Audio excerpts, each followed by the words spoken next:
The political class do not want to acknowledge how bad things are.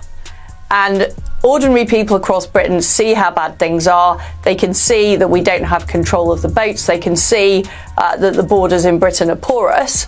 But it will take a huge push to actually change that human rights legislation that has now been in since the 1990s, and that is what we need to do. And I think pressure in Britain is building for that.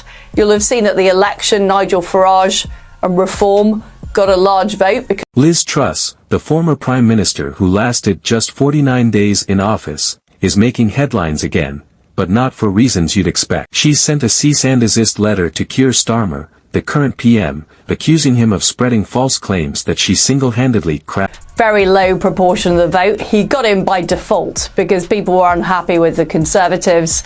They voted Labour. They didn't particularly like him.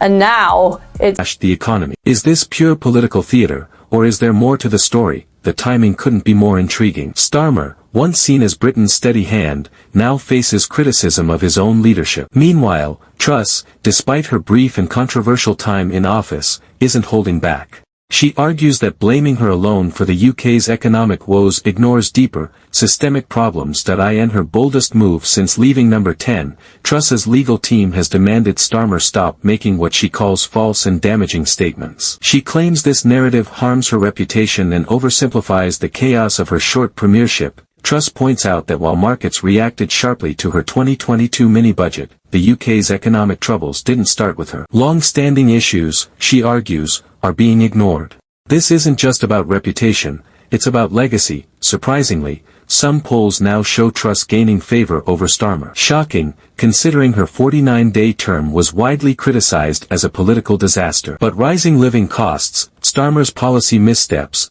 and his perceived detachment from ordinary voters have hit his popularity hard. Truss, once dismissed, is finding support from those disillusioned with Starmer. The idea of preferring her leadership highlights growing doubts about whether Starmer is the leader Britain needs right now. After 6 months in office, many feel the UK remains stuck in a worsening cycle. Rising costs, energy crises, and public dissatisfaction dominate headlines. Critics argue Starmer's leadership lacks boldness, with policies seen as out of touch with everyday struggles. For pensioners, this winter has been particularly harsh. Many can't afford heating, and Starmer's winter allowance policy has been slammed as insufficient. Vulnerable citizens are left shivering in their homes, adding to frustration and fear about the future.